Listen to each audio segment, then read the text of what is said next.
बदनामी और तलाक। राधा बस रोए चली जा रही थी। उसके आंसू रुकने का नाम नहीं ले रहे थे। वो अपनी माँ से बार बार एक ही बात कह रही थी, मुझे बदनाम करके उसे क्या मिला?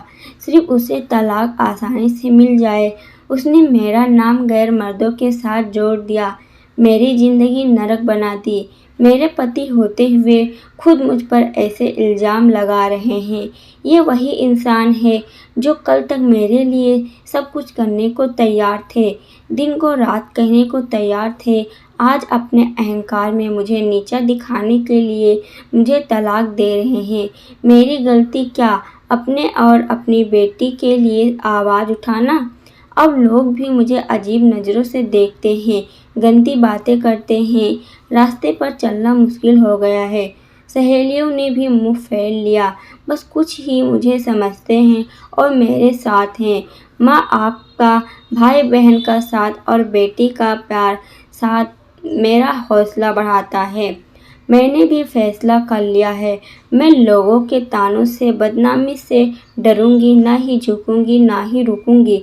अपने आत्मसम्मान और हक के लिए बिना थके लड़ूंगी लोगों से, उस इंसान से जिसमें इंसानियत ही नहीं रही।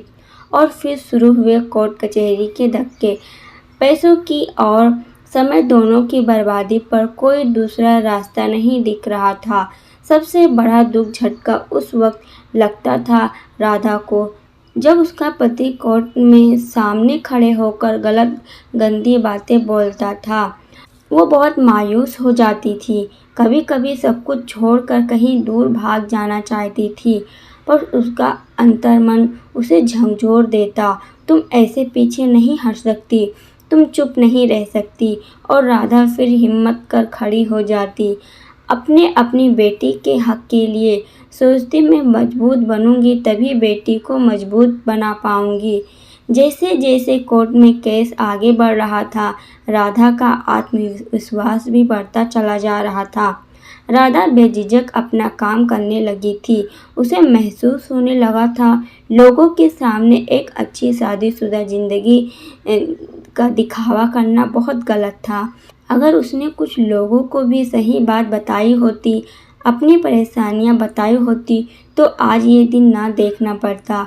लोग उसकी मुश्किलों को समझते। खैर, जो होना था वो हो गया। सोचकर राधा ने ठंडी सांस ली।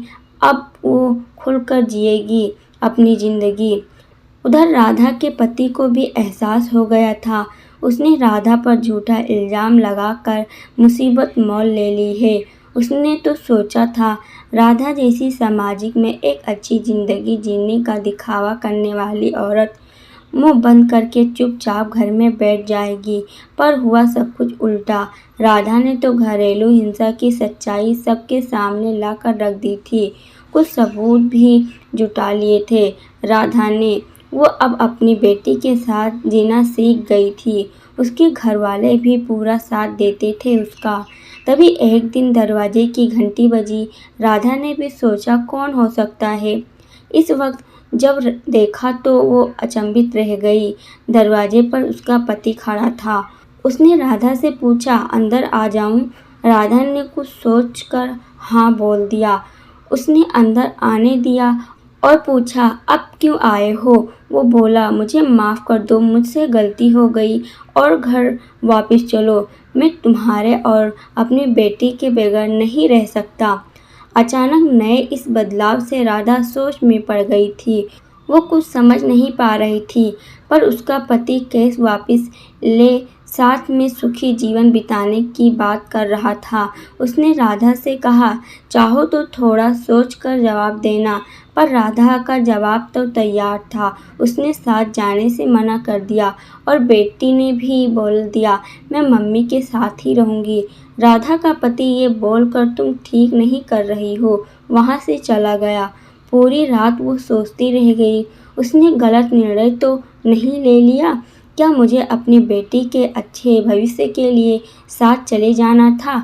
बेटी को माँ बाप दोनों का प्यार मिल जाता। शायद सच में उसकी सोच बदल गई होगी। सोचते सोचते सुबह हो गई। सब घर वाले भी सोच में थे, क्या किया जाए। इंसान बदल भी तो सकता है। पर सबने समझदारी दिखाकर कुछ दिन इंतजार करने का सोचा। तभी केस की तारीख भी आ गई। राधा ने सोचा था आज के पति के व्यवहार से पक्का निर्णय ले लेगी जाने का, और जो हुआ वो सोच से बाहर था। पति का वही रूप पाया। राधा आज भी अपनी बेटी के लिए लड़ रही है।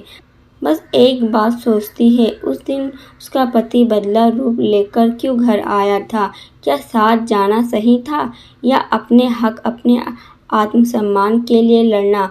दोस्तों, क्या राधा का फैसला सही था? आप कमेंट करके ज़रूर बताइएगा। वीडियो पसंद आई हो तो लाइक शेयर करना मत भूलना। अगर आप चैनल पर नए आए हो तो चैनल को सब्सक्राइब ज़रूर कर लेना। पूरी वीडियो देखने के लिए आपका बहुत बहुत धन्यवाद।